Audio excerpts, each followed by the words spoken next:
Seandainya seluruh penduduk bumi ini menentang ajaran yang engkau sampaikan kepada mereka, lain dengan penduduk langit, mereka sangat menyayangi dan merindukan.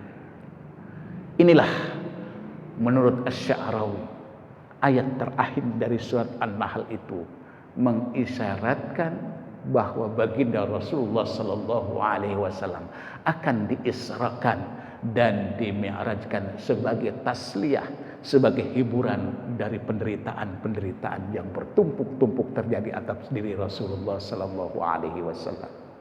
Rasulullah Isra dan Mi'raj seluruh jiwa dan raganya, dan tidak ada satupun pakaian yang dilepasnya termasuk sandal.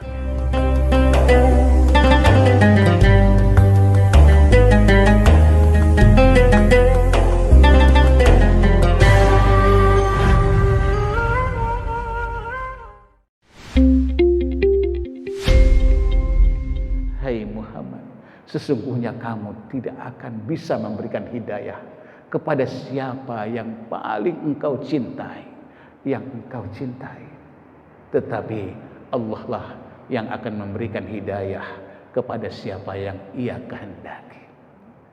Dengan meninggalnya dua tokoh yang berpengaruh ini, di mana Rasulullah mendapatkan satu kesulitan di tengah-tengah kesedihan.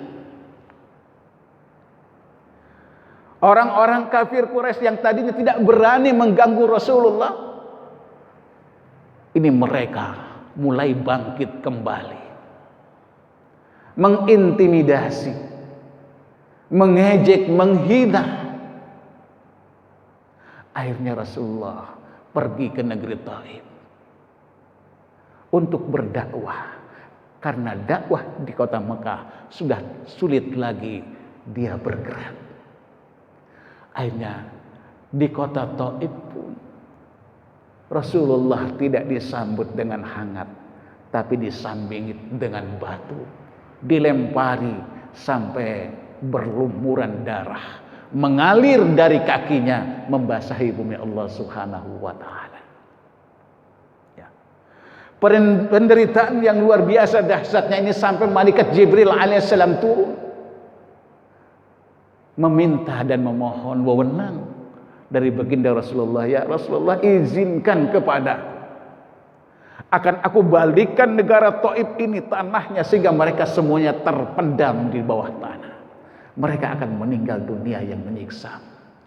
Tapi Rasulullah adalah sosok yang sangat sabar, yang sulit ditandingi kesabarannya. Meskipun dalam keadaan duka, dalam keadaan sedih, dianiaya oleh penduduk Taif, tetap jangan ya Jibril, karena mereka sesungguhnya tidak mendapatkan hidayah. Kalau mereka mendapatkan hidayah nanti tidak akan menyambitku, pasti mereka akan menyambutku dengan penuh kemesraan, penuh cinta kepada.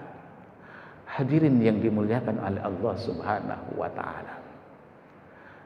Maka oleh karena itulah, di tengah-tengah kesedihan dan penderitaan yang dialami oleh Rasulullah sallallahu alaihi wasallam, Rasulullah munajat kepada Allah Subhanahu wa taala dan doanya diterima.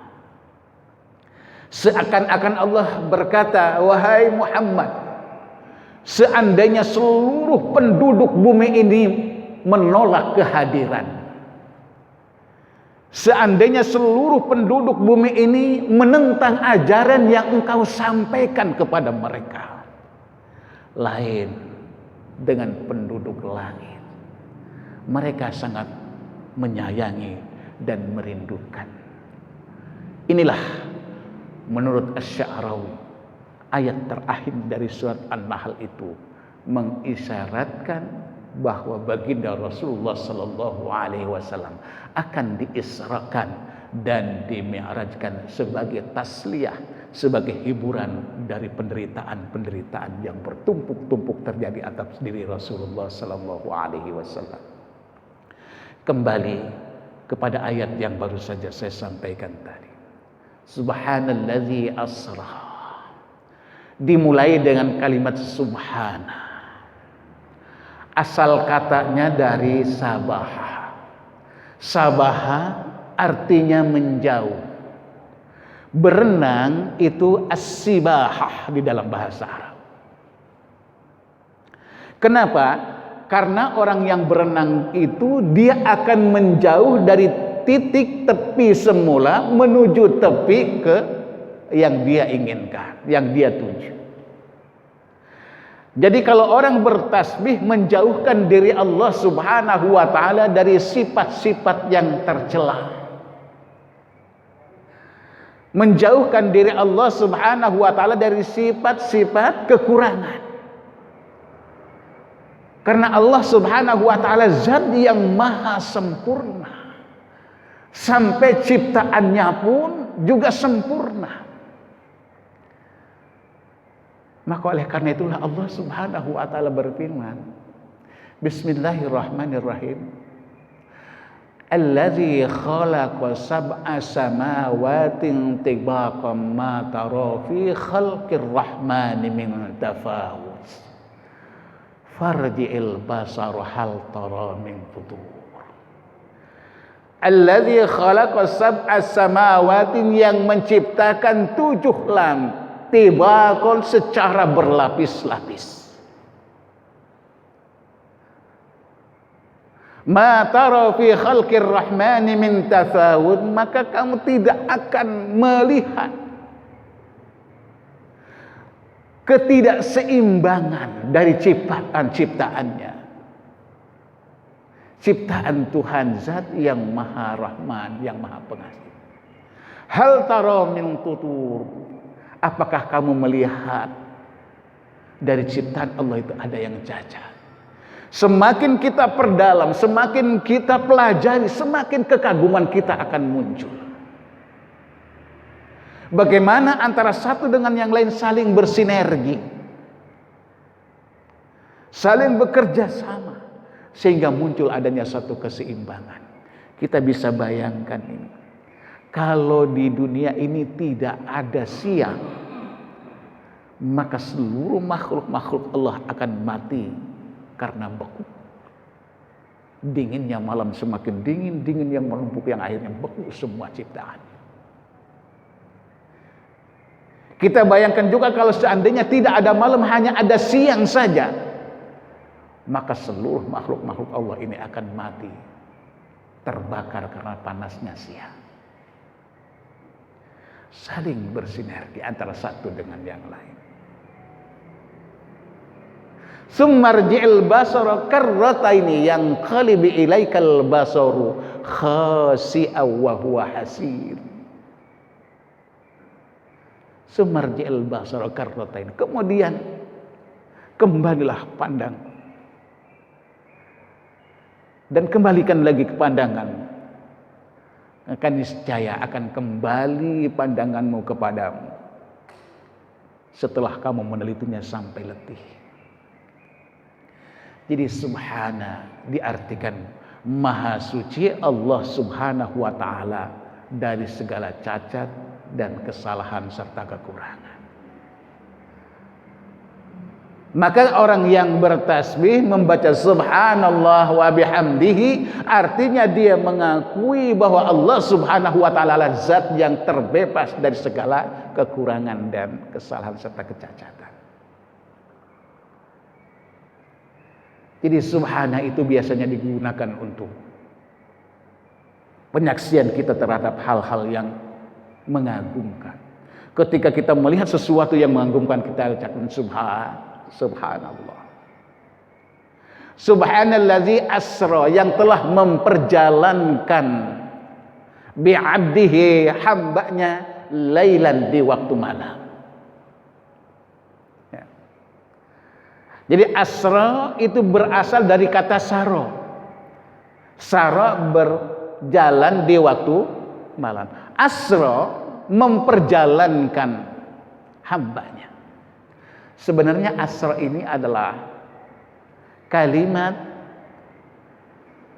kata kerja yang tidak membutuhkan objek. Di dalam ilmu sharaf namanya lazim, tidak membutuhkan maf'ul bih. Tapi ba inilah yang membuat kalimat asra ini membutuhkan objek yang telah memperjalankan hambanya yang bernama Muhammad lailan, di waktu malam. Sepintas bahwa lailan ini kalimat yang tidak dibutuhkan, karena asra itu sendiri artinya memperjalankan di waktu malam. Sahara itu berjalan di waktu malam.